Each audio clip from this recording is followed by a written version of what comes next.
La marca de acuerdo a la voluntad de Dios.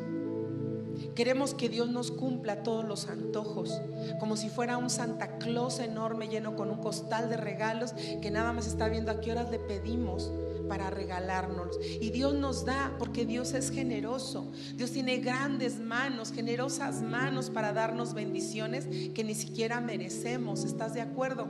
Pero Él lo hace por misericordia. Pero esas bendiciones no son sinónimo de su aprobación. No porque nos vaya bien económicamente significa que somos aprobados por Dios. A Dios le interesa, Él lo hace por misericordia, pero a Él le interesa que el corazón nuestro esté haciendo, viviendo la voluntad dictaminada o hecha de Él. Amén. La voluntad que sale de su corazón. Y la voluntad de Él es buena, es agradable. Dice Tesalonicenses, porque la voluntad de Dios es vuestra santificación. Espíritu, alma y cuerpo sean mantenidos irreprensibles, sin tache, sin mancha, sin grietas. Esa es la voluntad de Dios.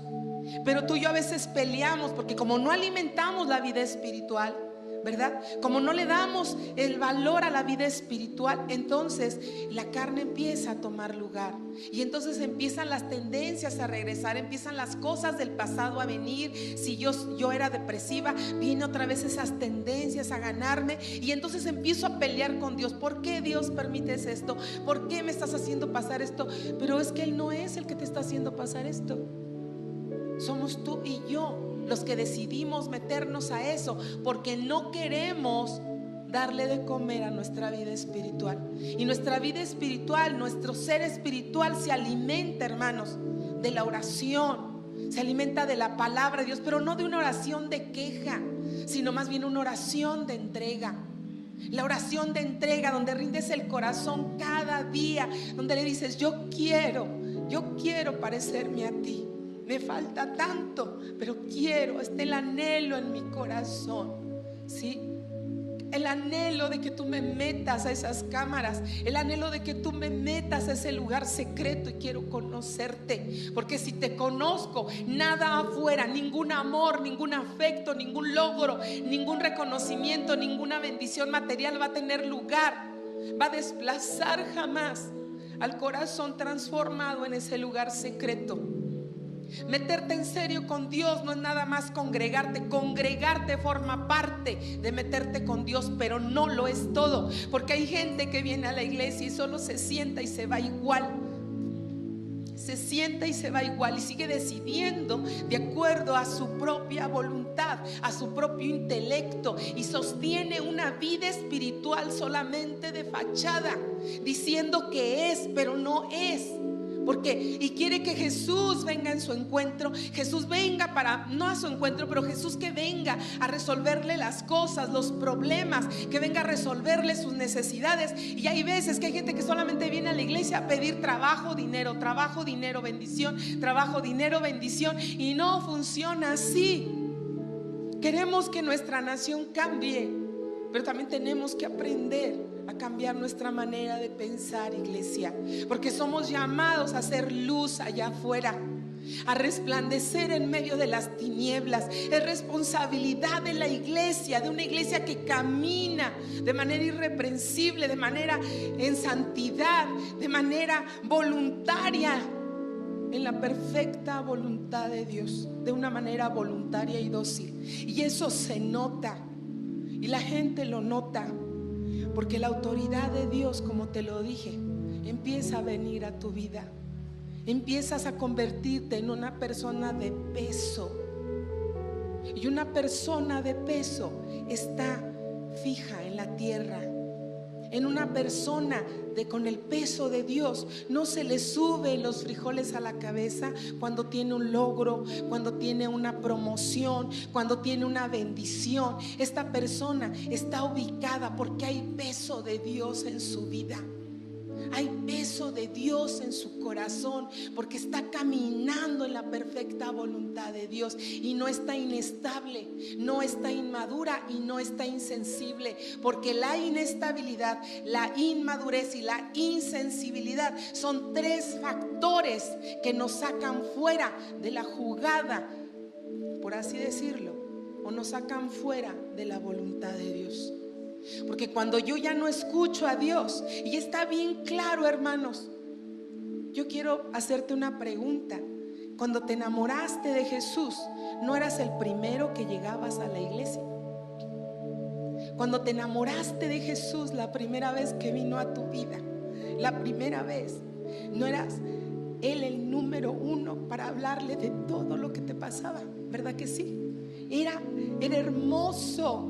Era hermoso sentir la cercanía, era hermoso sentir la presencia, el perfume de su presencia te atraía una y otra vez a ese lugar, y querías que pasara el tiempo para que terminar tu trabajo, para llegar y orar ahí con Él, ¿sí o no?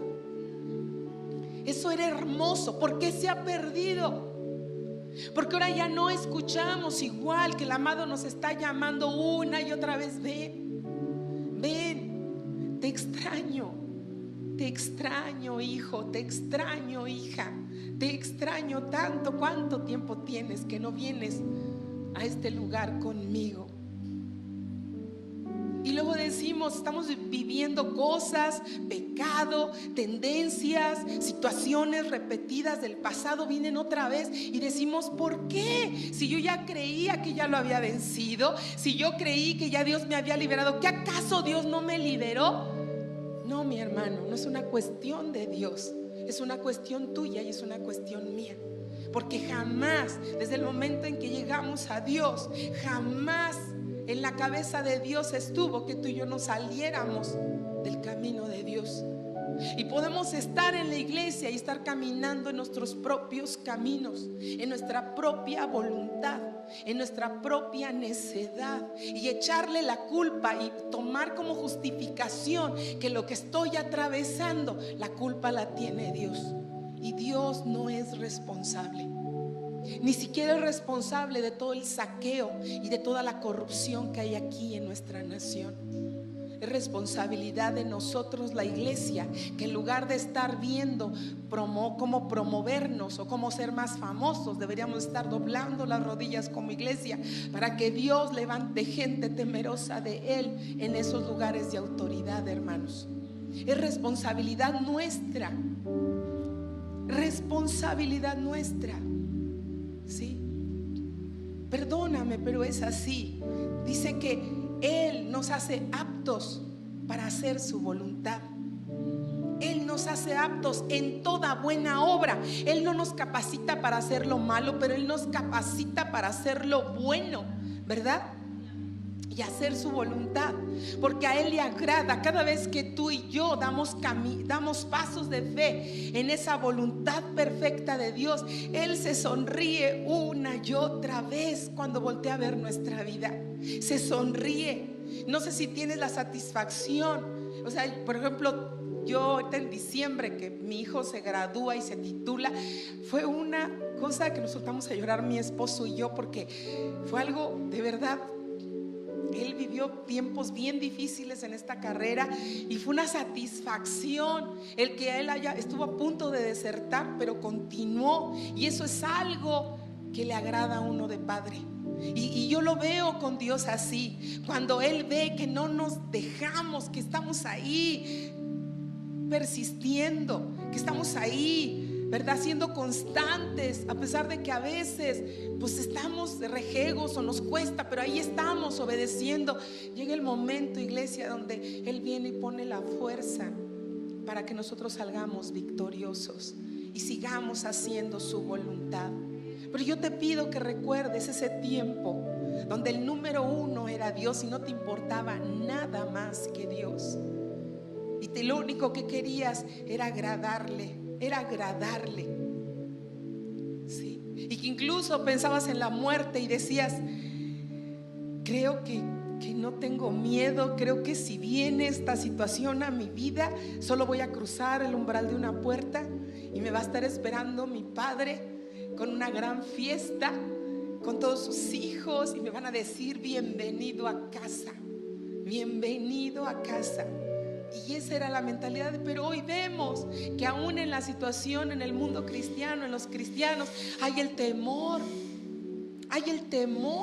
Y aún hay gente cristiana que está negociando sus valores cristianos, ¿verdad? Por temor a lo que está pasando en el mundo. Y no podemos hacer eso. No podemos ser desleales. La deslealtad a Dios nos saca del camino de su voluntad. Y entonces, cuando las consecuencias de vivir en nuestra propia voluntad se manifiestan, son desastrosas. Me decía una persona que se había divorciado y luego se unió con otra persona, ya no tuvo temor y ya no se quiso casar. Y entonces estaba viviendo consecuencias muy feas, muy horribles. Entonces me dice a mí ella, me dice: ¿por qué Dios permite que yo esté viviendo esto? ¿Por qué Dios me está haciendo pasar por esto? Y yo la paré en seco y le dije: no fue Dios, fue tu propia decisión, porque hiciste las cosas sin pensar primero qué es lo que decía Dios, sin consultar primero a Dios. Antes de hacer algo deberíamos de consultar a Dios. Pero a veces consultamos más fácil al Facebook, al internet, al vecino, a la gente que no conoce nada de Dios, y ahí le paramos los oídos para escuchar el consejo del mundo. Y entonces a veces seguimos más ese consejo que el consejo que viene de Dios. Y al vivir y enfrentar las consecuencias de ese consejo limitado, de ese consejo escaso, entonces ahora le echamos la culpa a Dios. Eso es incongruente, ¿no, hermanos?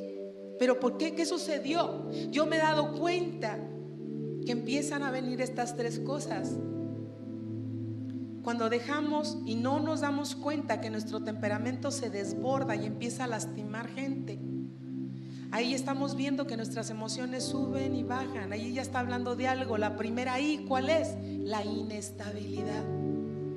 Y si yo constantemente me estoy tropezando con esta inestabilidad emocional y no lo resuelvo de manera dócil y obediente, me saca de la jugada, me saca del camino de la voluntad de Dios. Y posterior a esto, primero viene la inestabilidad emocional, ¿verdad? Luego viene la irresponsabilidad, porque empezamos a culpar a Dios. Entonces ya no me congrego, entonces ya no me vinculo. Son los hipócritas, los pastores son esto, aquellos, esa hermana, ese hermano. Y ahí viene entonces la irresponsabilidad. No oro porque estoy enojada, no tomo la cena porque sigo enojada, no quiero perdonar y no la tomo. Cuando lo que dice su palabra, examínate a ti mismo y júzgate tú y arregla la situación. Pero no la arreglo, entonces me hago irresponsable. Dejo de congregarme, dejo de hacer todo lo que se supone deberíamos de hacer como cristianos, ¿verdad? Y por último, la insensibilidad. Ya no escucho a Dios, ya no escucho a nadie. Otras voces toman lugar en mi cabeza, otras voces toman lugar en mis decisiones, otras voces. Si te fijas que está bien claro. Y estas tres cosas, te digo, nos sacan de la voluntad de Dios. Y al sacarnos de la voluntad de Dios, nos convertimos en gente religiosa. Ay, voy porque tengo que ir, ya para que no digan voy. Diezmo porque pues tengo que diezmar, para que no digan. Nadie te dice nada. Me postro aunque me esté durmiendo, más para que vean que ya me vine a humillar. Levanto mis manos para que vean que me rendí, pero para que me vean.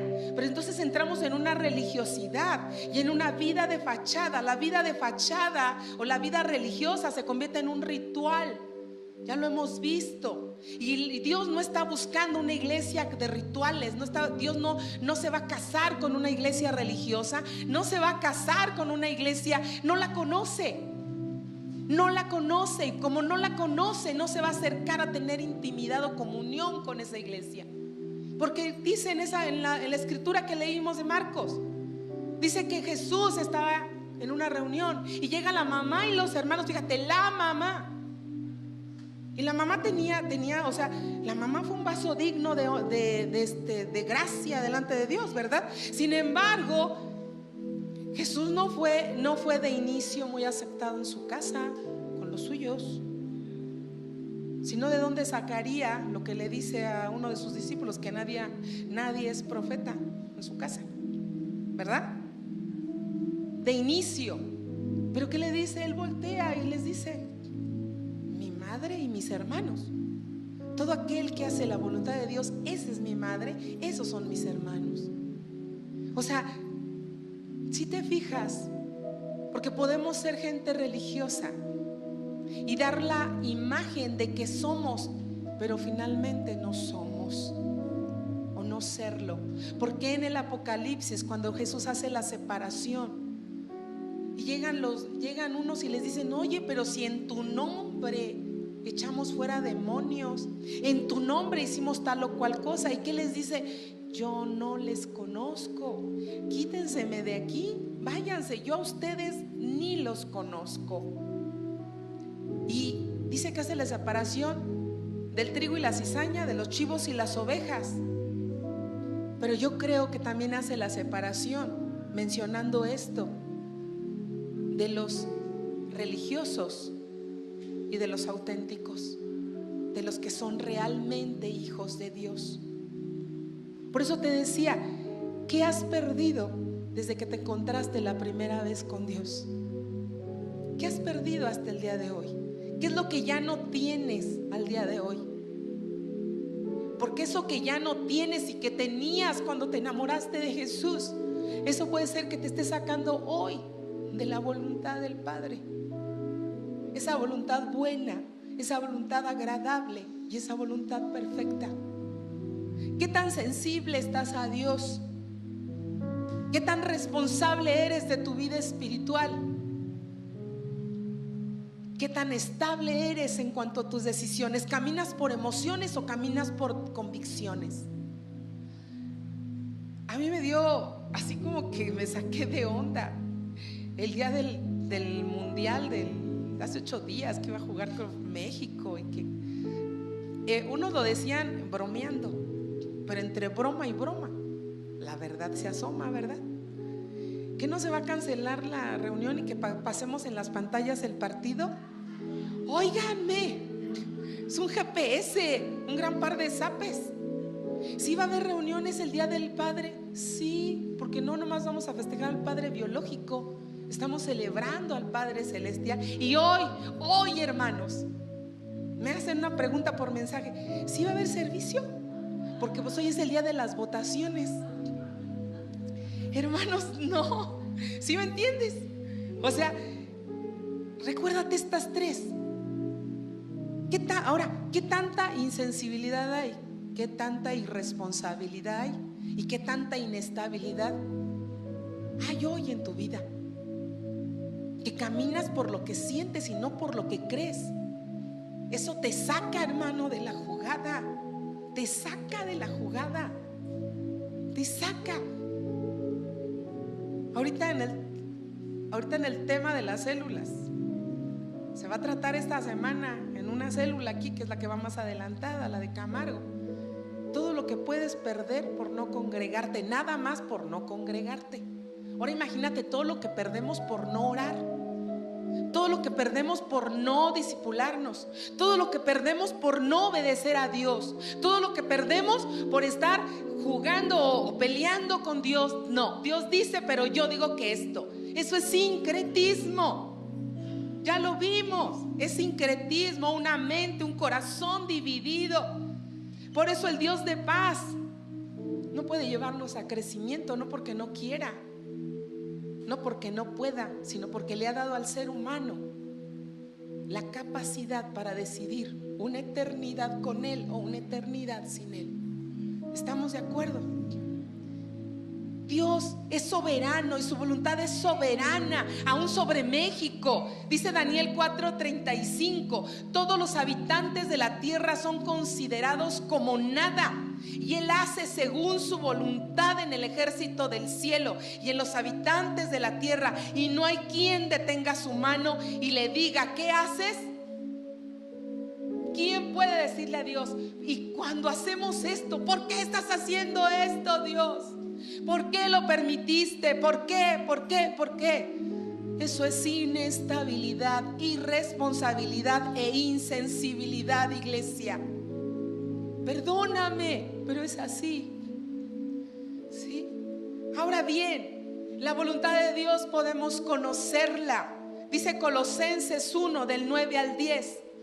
Tú puedes y yo también conocer la voluntad de Dios. Amén. Dice: por lo cual también nosotros, desde el día que lo oímos, no cesamos de orar por vosotros y de pedir que seáis llenos del conocimiento de su voluntad en toda sabiduría e inteligencia espiritual.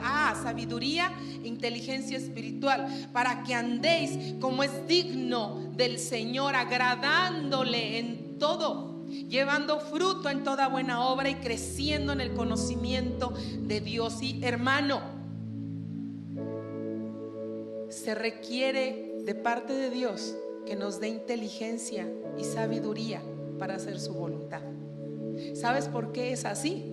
Porque si no, nuestra sabiduría animal, terrenal y diabólica va a prevalecer. ¿Y por qué prevalece la sabiduría animal, terrenal y diabólica? Ese sincretismo, ¿por qué aparece?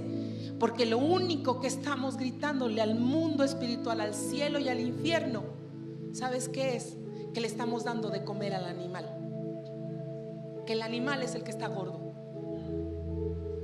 El animal es el que está fuerte. Conductas repetitivas, conductas cíclicas. No estamos diciendo más esto. El animal está gordo, está lleno de comida. El animal, cuando hablo del animal, hablo de esa sabiduría humana. No te estoy ofendiendo, pero dice la Biblia que la sabiduría humana es así. Entonces el animal, ¿sabes una cosa? Hay que matarlo todos los días. Todos los días ese animal tiene que morir, para que no nos salgamos de la voluntad de Dios. Que no quieres hacer esto, no es que quieras, Maribel, es que el Padre lo dice y Él es el mero aquí. Y tú te amuelas y tú obedeces. Aprende a hablarte, iglesia, más que escucharte, porque si nos detenemos a escuchar solo voz de victimización, solamente voz de queja y murmuración, va a brotar de nuestra sabiduría humana. Pero cuando clamamos al Padre porque nos llene de inteligencia, es más, cuando somos insensibles, inestables e irresponsables, somos tontos, somos necios. Y por no decir, porque en el diccionario original dice estúpidos. Eso lo dice el diccionario, no lo estoy diciendo yo. ¿Sí? Y una persona estúpida es una persona que no tiene suficiente seso. Digo, está bien fuerte, pero tú y yo no somos eso. Pero somos lo que Dios dice que somos, siempre y cuando agrademos al Padre haciendo su voluntad. ¿Sí? Se requiere de eso. La voluntad de Dios la podemos descubrir. Dice Romanos que cuando tú y yo decidimos, es una decisión, no es una emoción, decidir renovar nuestro entendimiento, cambiar nuestra manera de pensar, para cambiar nuestra manera de vivir. Entonces yo puedo comprobar y conocer cuál es la voluntad de Dios, porque se me descubre. La voluntad de Dios se muestra para mi vida, ¿verdad? Y entonces yo ya no hay pleito en mí, ya no hay pleito en mi corazón ni en mi mente, decir, pero es que yo quiero esto. No, simple y sencillo, no cuestiono. Dios dice que no, y a lo que Dios dice que no, yo también le digo no, aunque yo quiera decirle que sí, porque yo quiero agradar al Padre y porque yo quiero que Él también me dé de esa voluntad agradable, buena y perfecta. Entonces algo recíproco. Y mientras estamos nutriendo esta situación, el Padre y yo y el Padre, tú y el Padre y tú, ¿sabes una cosa? El crecimiento Él te lo va dando. Y en la medida que avanzas en el camino del Señor, te vas reflejando cada vez más y cada vez más vas reflejando a Jesús. Y te repito, puede venir lo que venga, puedes recibir bendición, promoción, puedes recibir lo que sea. Y como eres una persona de peso, vas a estar con tus pies en la tierra. No se te va a subir los frijoles a la cabeza, no se te va a gasificar el cerebro. Al contrario, hermano, te vas a convertir en la persona más humilde, en la persona más sencilla, en la persona más dependiente, porque no va a haber orgullo que alimente el ego. ¿Estamos de acuerdo? Entonces, la voluntad de Dios hay que hacerse, hay que hacerla. No debemos cuestionar, hermanos. Sí, si dice la Biblia, le dice a los esposos, tú eres la cabeza, tu mujer es el corazón. ¿Por qué tú quieres ser a fuerzas el corazón, esposo? Y tú quieres que ella sea la cabeza.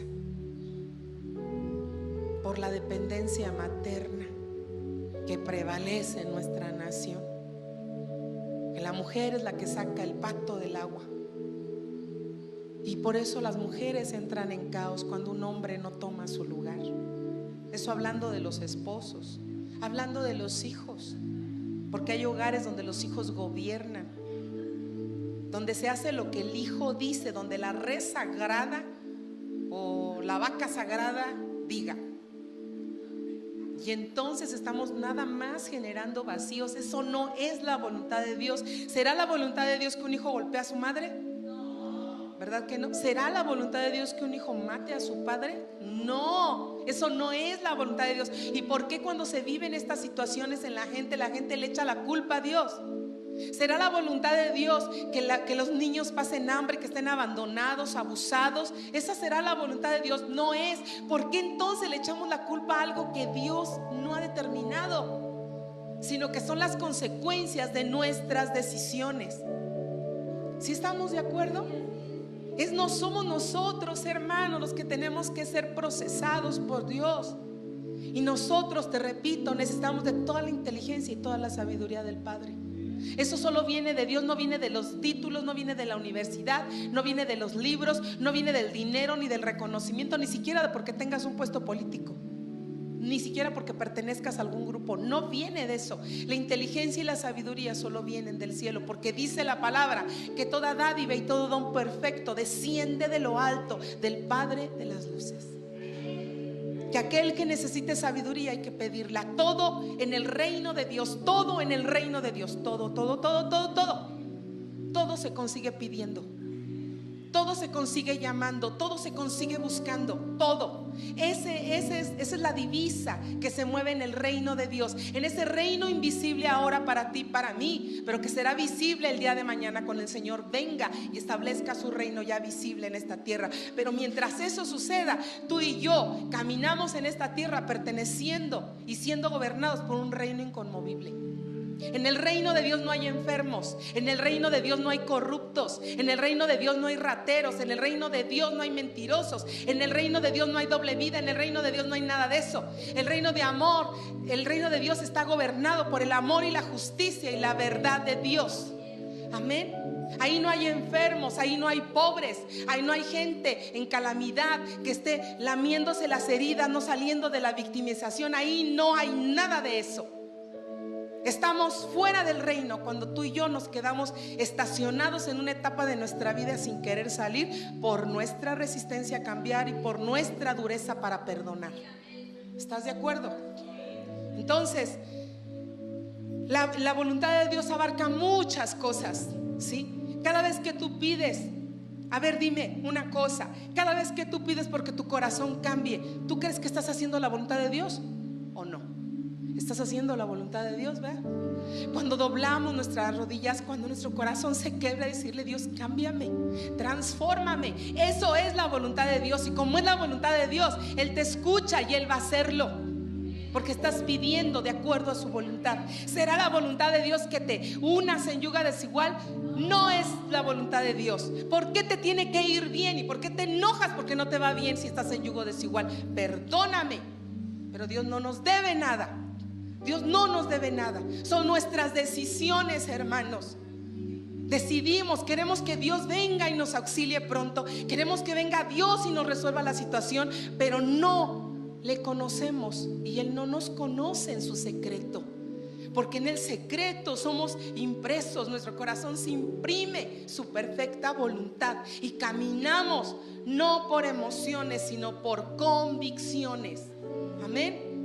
No culpemos a Dios. ¿Será culpable Dios de los abortos? ¿Es la voluntad de Dios? No. ¿De quién es la decisión? Del ser humano, de las personas. Entonces, cuando ya tienen problemas consecuencia de esto y empiezan a señalar a Dios: ¿por qué tú esto, aquí, acullá, tú tienes la culpa, Dios? ¿Eso es justo? Eso no es justo. Eso no es justo, porque Dios no tiene la culpa. Jamás Dios dijo: sí, te autorizo que abortes, autorizo que hagas esto, autorizo que hagas aquello. ¿Cuándo? ¿En qué parte de la Biblia dice eso? Si como nunca ahora nuestras niñez está en peligro, ¿sí? Porque ¿cuánto niño está siendo asesinado antes de nacer? ¿Y cuánto niño está siendo abandonado o matado después de nacer? ¿Cuántos? Eso no es la voluntad de Dios. No nos acomodemos, no nos acoplemos a que esto es la voluntad de Dios. ¿Será la voluntad de Dios que un hombre ejerza violencia sobre su mujer? No. ¿Será la voluntad de Dios que un hombre abuse de sus hijos en todos los sentidos? ¿Sí? ¿Verdad que no, hermanos? ¿Verdad que no es la voluntad de Dios? Esa no es la voluntad de Dios.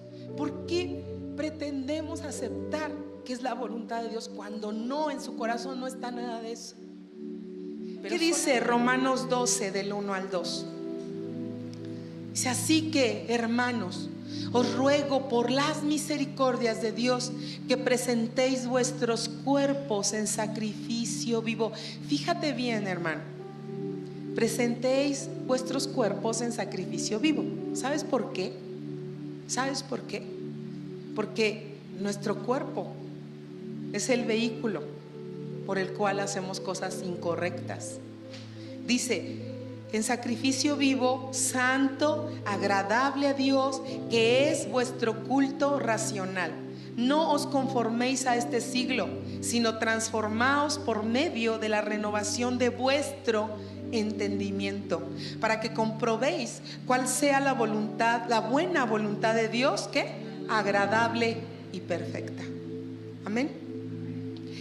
Dice que la renovación de vuestro entendimiento, esta frase de la renovación de vuestro entendimiento, fíjate bien, tiene que ver muchísimo, tiene que ver con que cuando tú vienes aquí a escuchar la palabra de Dios rompe nuestras estructuras mentales, rompe nuestros pretextos, nuestros argumentos y nuestras justificaciones para vivir haciendo como nos dé la gana la vida, o para vivir de acuerdo a nuestra propia voluntad. La palabra de Dios tiene el poder para cortar esas estructuras, esos argumentos, esos pretextos, esas autojustificaciones, ¿verdad? Que se nos quedan en la cabeza y que a veces nos dicen: tienes razón de vivir como mártir, tienes razón de vivir como víctima, tienes razón de estar enojada, tienes razón de estar así. No, la palabra de Dios tiene el poder para desbaratar todo eso. Entonces, la renovación de nuestro entendimiento viene cuando yo atentamente estoy escuchando la predicación de la palabra de Dios y no me resisto, aunque quiera o sienta hacerlo, no me resisto y le digo: Dios, yo recibo esto, aunque no lo acepte ahorita, aunque no lo reciba, pero yo sí lo recibo, Señor. Mi espíritu lo recibe, yo lo creo y yo lo recibo.